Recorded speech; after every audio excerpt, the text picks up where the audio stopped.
Should the Carolina Panthers start Kyle Allen over Cam Newton?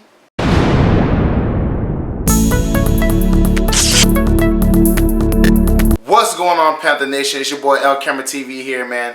And I've been working on something for a little while now, but I finally got it in place. I got my affiliate link for NFL shops, so you can cop all your NFL gear on my page. The link is in the description below, man. I know y'all want your Carolina Panther jerseys, hats, mugs, all types of cool stuff. You know, I got a Cam Newton jersey. I'm trying to get a Christian McCaffrey and a Luke Kuechly, you know what I'm saying? I got offense. I definitely need defense, man. So any NFL fan or Panther fan that wants some NFL gear, come to my affiliate link, cop some jerseys, cop some mugs, cop some stuff, man. Make sure you represent the Carolina Panthers when they're in London and wherever else, man. And thank y'all for showing love and tuning in. Definitely cop some gear. If y'all don't want the L camera, you might as well get the Carolina. Yo! LCameraTV, make sure you like, subscribe, and share cool things like Facebook and Reddit and Instagram and rumor.com and Twitter and wherever else. And guys, it feels so good to get a W and be in the win column on Monday. So we got a lot to talk about today, guys. We got to recap the game that happened on Sunday, what I liked, what I didn't like. We got to talk about the offense and defense and special teams and what I thought about their performance. And a certain quarterback has already been ruled out for the next game. We got to talk about that. So we got a lot to talk about today, guys. So let's get started. So the first thing I want to talk about is the game on Sunday. Obviously, the Carolina Panthers played the Arizona Cardinals, and we balled out, man. I'm very happy to say we balled out.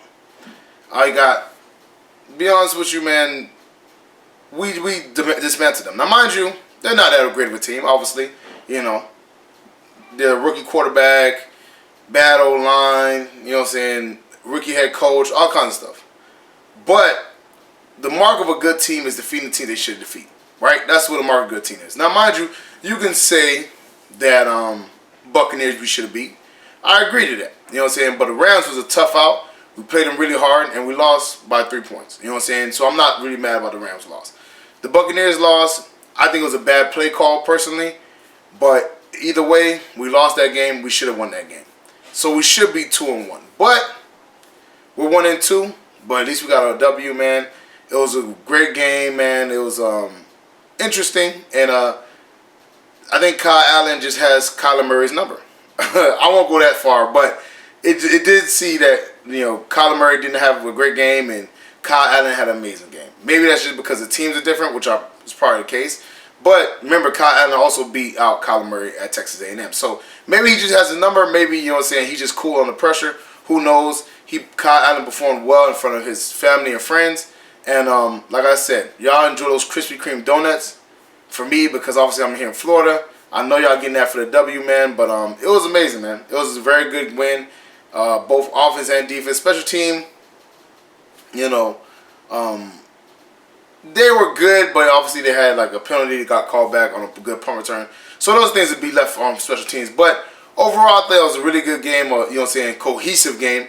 Because last year and the beginning of this season, we've been offense does great, defense sucks. Defense does great, offense sucks. So it's like that game they put it together, and hopefully that starts a run that keeps us winning for a long period of time. So, you know, hopefully, man, this works out, but we'll see, man. Because like I said, we have the talent. We just need to be in unison. We gotta have the offense and the defense play well at the same time. Not the defense shuts down the team, gets safeties, do all this stuff, and the offense can't score a touchdown. Or the offense is putting up numbers and the defense can't stop with nosebleed. You know what I'm saying? That we don't need that. Obviously against the Rams, we could have won that game, but you know the defense couldn't stop Todd Gurley to save their life. You know what I'm saying? At the end of the game, they just ran up our throats and we couldn't stop them.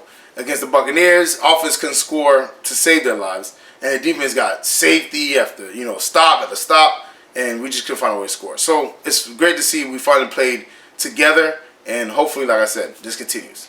And the second thing I want to talk about is the offensive, defensive MVPs and unsung heroes.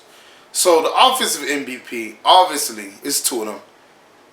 Kyle Allen with his 4 touchdowns. I think he threw like 18 for 20 something, or something to that effect. He had a really good passer rating. I think it was a 144. He had, he completed most of his passes, no picks, 4 touchdowns. think it was like 236 yards. He balled out. Kyle Allen balled out crazy. Yes, he had a strip fumble, whatever, that he lost in the beginning of the game. But after he lost the jitters, he got rid of the jitters, he played great. You know what I'm saying? That's very good of a quarterback to stay even keel, to be able to, you know what I'm saying, control the situation and not just, you know, once you have a bad situation, fall apart. He actually rebounded really well, and that's good to see. Obviously, you know what I'm saying, in a young quarterback and just a player in general. Quarterbacks, you know, games can go anyway. You could throw 3 picks, you know, in the beginning, but it's how you rally and it's how you know, stay calm and composed during the game. Obviously, your job is also to compose everyone else around you. So he looked pretty good. Like I said, he looked good, but you know, it was one game. So Christian McCaffrey was the second offensive MVP. The man had 153 rushing yards, I think, on 19 rushing attempts, a touchdown. He basically broke the game loose with that 76-yard run. Christian McCaffrey was amazing. You know what I'm saying? He had 3 catches for 35 yards. He played great, but we expect that from Christian. Like I said, I mean, maybe we're going to start treating him like we treat Luke and kind of undervaluing the great performances that he has because we're going to get too used to him. But that's almost a 200-yard game, if you think about it. You know what I'm saying? So he against the Bucks, he kind of struggled, but he definitely bounced back in a big way against the Cardinals, and hopefully he can keep the trajectory. I really want to see him get a 1,000 season. That would be amazing. Plus going to the playoffs and everything like that. But I want Christian to get that award. I think he's definitely capable of getting it, man, and hopefully we can give him that award, man. We'll see how that whole thing plays out. And the unsung hero of the offense is my guy, Greg Little. Offensive tackle. I think he should be the starting left tackle for this team because the person who allowed the strip sack on Kyle Allen was Darrell Williams. He gets pulled, Greg Little comes back, and the offense looks totally different. Then they started splitting reps between Darrell Williams and Greg Little. I think that's a bad situation. I think it's really showing. Obviously, Darrell Williams is on a 1-year contract. I've seen he cannot move his feet fast enough to get around against edge rushers. You know what I'm saying? Speed edge rushers are going to be murder for him. So why not just go with the younger player who's, you know, been developing behind him, has been looking good, and even Ron Rivera said he didn't get no yelling from John Massico on the headset, so he thought he did pretty good. The thing is that yes, he had a holding penalty, but for the most part, he played pretty well. So I will go with Greg Little, but he's the unsung hero because people are not going to really talk about the O-line play, but he definitely stepped up. On the defensive side, you got the defensive MVPs, which is also 2. You got Dante Jackson. 2 picks, played great, 2 turnovers, 1 pick. He scotted into the air and got the pick. He's a baller. We already know that. In a season, in 3 games, he got 6 interceptions. He's a baller. You know what I'm saying? His side is good. I'm good with Dante Jackson. I think Dante Jackson, as long as he stays disciplined and stays within the system, he'll be a baller, man. But, you know, we got to see how that whole thing plays out because sometimes he gets, you know, a little antsy, a little sloppy. But for the most part, he's a very good corner for us, and I'm happy that we got him. Our second defensive MVP is Mario Addison. 3 sacks. Come on, man. 3 sacks by himself. He balled out. You know what I'm saying? Shout out to Mario Addison. You know what I'm saying? He was getting to Kyler Murray. Now, mind you, in the beginning, we weren't getting sacks like that. But then what happened is once we started getting the leads, once we started, you know, doing our thing, we sent the dogs at him, man. We said, let's see what Kyler Murray can do under pressure. And we got to him. So Mario Addison is definitely the second defensive MVP. And finally, the unsung hero, Brian Burns. Now, Christian Miller balled out too. He balled out too. He had 2 sacks. But Brian Burns is the unsung hero because he got himself a sack, and he was disruptive over and over again. Ron Rivera talked about it. He just flashed. The thing is, though, sometimes you don't always get home. Sometimes you're supposed to make that pressure. They move to the side, you know what I'm saying, to the opposite side, and that's how that person gets a sack. So Brian Burns did a lot of the dirty work. He did get a sack, but, you know, he's the unsung hero because, like I said, he didn't get as much as Christian Miller or Mario Addison, but he did a lot of good things. So that's my offensive and defensive MVP and unsung hero. And finally, we got some news that the Carolina Panthers ruled out Cam Newton for Sunday against Houston. And I think this is a horrible idea. 2 reasons why. 1, I think the Panthers are prisoners of the moment. And the reason why I say that is because what they're saying is there's no timetable for Cam Newton's return. Cam Newton, you know what I'm saying, is dealing with a foot sprain, all that stuff. I think that's not true because the messaging has changed drastically from Saturday to Monday. Saturday, Ian Rappaport reported that Cam Newton, you know what I'm saying, has a foot sprain. He's day-to-day, not week-to-week. He could practice as early as Wednesday. All right, cool. Right? That's what I heard Saturday. So I was like, okay, Kyle Allen's going to play this game. He's going to do what he needs to do. He's going to win, right? Kyle Allen balled out. Got 4 touchdowns, played great. He won. Now on Monday, early Monday morning, we didn't even get to, Wednesday practice at all. Ron Rivera rolls out Cam Newton.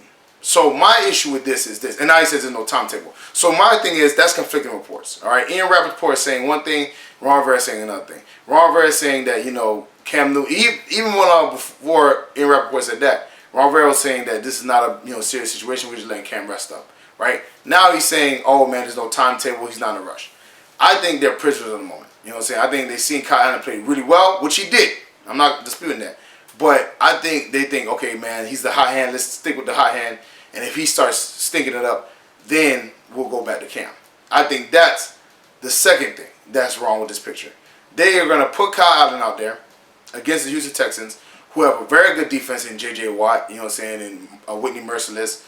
They just have a good defense overall. And they have a good offense with Deshaun Watson and DeAndre Hopkins. They're going to put Kyle Allen out there, and if he does bad, they're going to go back to Cam, which will cause us to take another loss. So, worst case scenario, we lose that game, we're 1-3, and then we put Cam back in and kind of have Cam dig us out of a hole. Now, mind you, in the best case scenario, Kyle Allen plays great. We win the game.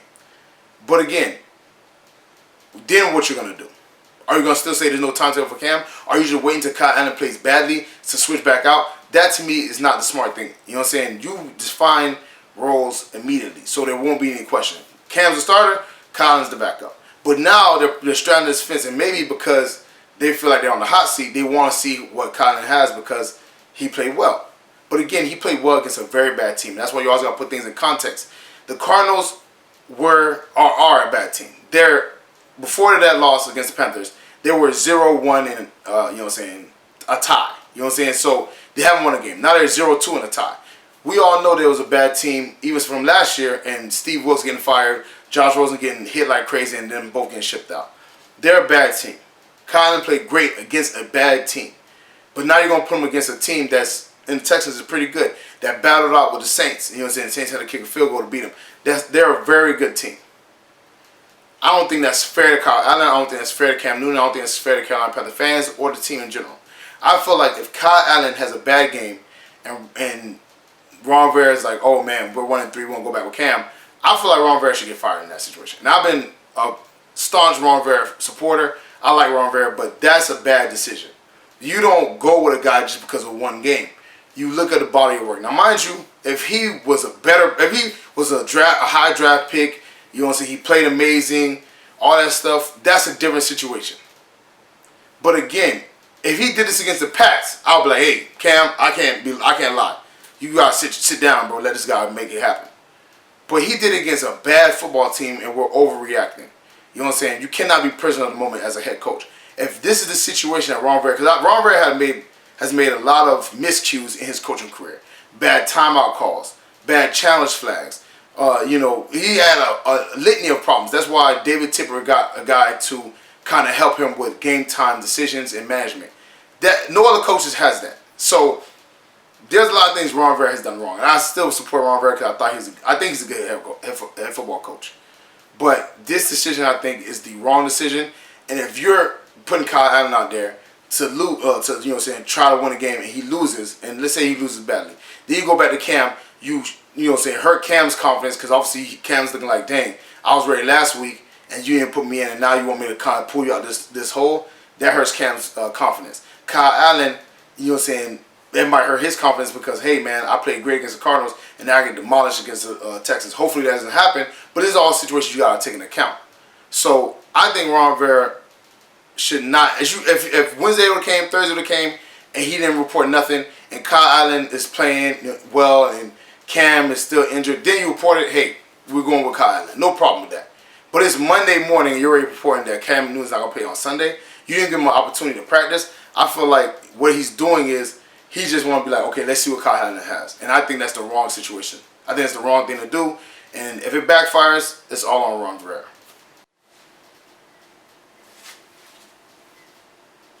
Well, that's it for me, guys. Make sure you like, subscribe, and share some cool things like Facebook and Reddit and Instagram and Roma.com and Twitter and wherever else. And guys, get in the comment section, man.